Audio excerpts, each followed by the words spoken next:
First question of chapter 12 sound के कुछ numericals में आपको बता रही हूँ. Calculate the wavelength of the sound waves whose frequency is 220 hertz and speed is 440 metre पर second in a given medium. देखो आपको वेवलेंथ को कैलकुलेट करना है. आपको भी पता है वेवलेंथ को अपन लैम्डा से डिनोट करते हैं. फ्रीक्वेंसी आपको 220 हर्ट्ज गिवन है और स्पीड जो है वो 440 मीटर पर सेकेंड है. अब आपको पता है स्पीड और फ्रीक्वेंसी का जो रिलेशन है, speed equals to wavelength into frequency, ये होता है. Now put up the value of speed 440 equals to wavelength multiply frequency. Frequency कितनी है 220. जो मल्टीप्लाई में वो कहाँ जाएगा, डिवाइड पे 0 से 0 कैंसिल. 22 1 जा 22 2 जा 44. तो वेवलेंथ कितनी आ गई 2 मीटर. मीन्स लैम्डा को आप वेवलेंथ रिप्रेजेंट करने के लिए यूज़ करते हो तो लैम्डा की वैल्यू कितनी हो गई 2 metre. Okay, now come to the next question. A person is listening to a tone of 500 hertz sitting at a distance of 450 meter from source of sound. What is the time interval between successive compression from source. एक person है जो tone को सुन रहा है जिसकी frequency है 500 hertz और उसकी डिस्टेंस जो है वो 450 मीटर की है. तो अपने को टाइम इंटरवल को कैलकुलेट करना है. तो time equals to 1 upon frequency. तो अब आप यहाँ पे वैल्यू पुटअप कर दो. फ्रिक्वेंसी की वैल्यू कितनी है 500, तो 1 अपॉन 500. अब इसको 1 अपॉन 500 को जब आप डिवाइड करोगे तो फाइनल आंसर मिलेगा 0.002 सेकेंड्स. डिवाइड 500 जो डिनोमिनेटर में वो आपको आउटसाइड लिखना है और 1 को आपको अंदर लिखना है. 1 तो ऑब्वियसली 500 से छोटा है तो यहाँ पे डेसिमल लगा के 0 पुटअप करोगे. फिर 10 बनेगा, 10 भी छोटा है तो एक 0 और आप लगाओगे तो 100 बनेगा, वो भी छोटा है तो एक 0 और ऊपर भी लगाओगे नीचे भी लगाओगे. फिर 500 2 जा 1000 तो ये डिवाइड हो जाएगा 0.002 सेकेंड जो इसका फाइनल आंसर है. अब यहाँ पे एक डिस्टेंस दे रखी है 450 मीटर. अब आपको डिस्टेंस का यहाँ पे कोई यूज़ नहीं है. यदि वो आपसे स्पीड पूछते तो टाइम और डिस्टेंस की हेल्प से अपन स्पीड कैलकुलेट कर लेते, बट यहाँ पे आपको स्पीड नहीं पूछी है, सिर्फ टाइम पूछी है. तो आप टाइम का रिलेशन जो है 1 अपॉन फ्रिक्वेंसी करके कैलकुलेट कर सकते हो. Okay,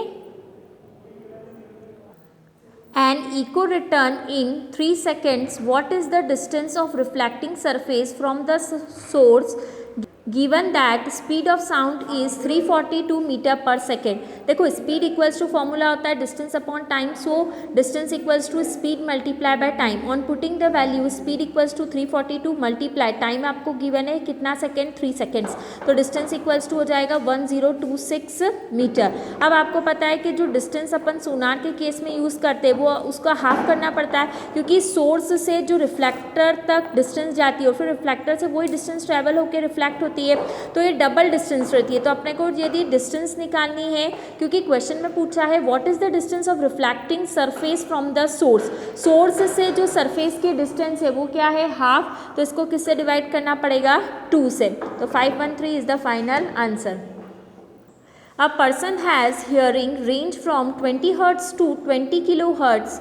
What are the typical wavelength of sound wave in air corresponding to these two frequencies? Take speed of sound in air as 344 meter per second. As we know speed equals to wavelength into frequency. In the given question we have two frequency 20 hertz and 20 kilohertz. First of all 20 hertz तो as it is रहेगा. 20 kilo hertz है means आप में यहाँ पे किसका multiply करोगे 1000 का. तो ये हो जाएगा 20 मल्टीप्लाई 1000 और वो आंसर किस में होगा हर्ट्स में होगा. अब दोनों ही केस में आपको क्या निकालनी है वेवलेंथ निकालनी है. सर आपको रिलेशन पता है speed equals to wavelength into frequency.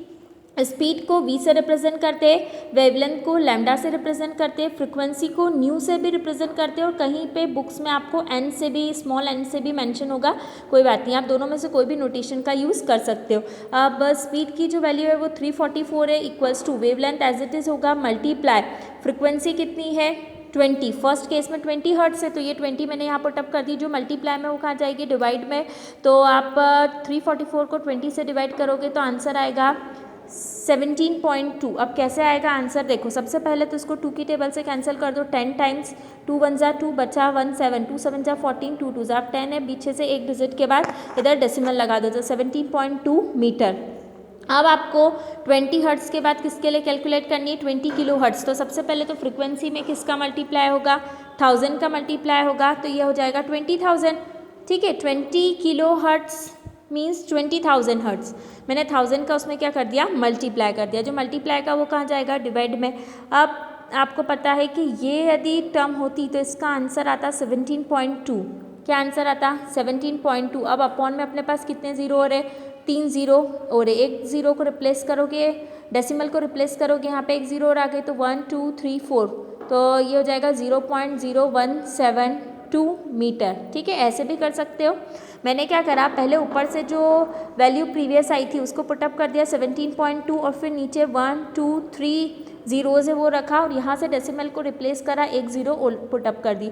अब यहाँ पे टोटल 4 ज़ीरो है, 3 डिजिट है, तो पहले इक्विवेलेंट बना लो इसको, 4 डिजिट बना लो, 4 डिजिट के बाद इधर डेसिमल लगा दो तो फाइनल आंसर हो जाएगा 0.0172 मीटर। तो ये दो वेवलेंथ हो गई, दो फ्रिक्वेंसी के करस्पॉन्ड। और क्वेश्चन में आपसे पूछा था दोनों ही केस में आपको क्या निकालनी थी, वेवलेंथ। तो इस टाइप के न्यूमेरिकल्स आपको करने हैं साउंड चैप्टर में से। ओके।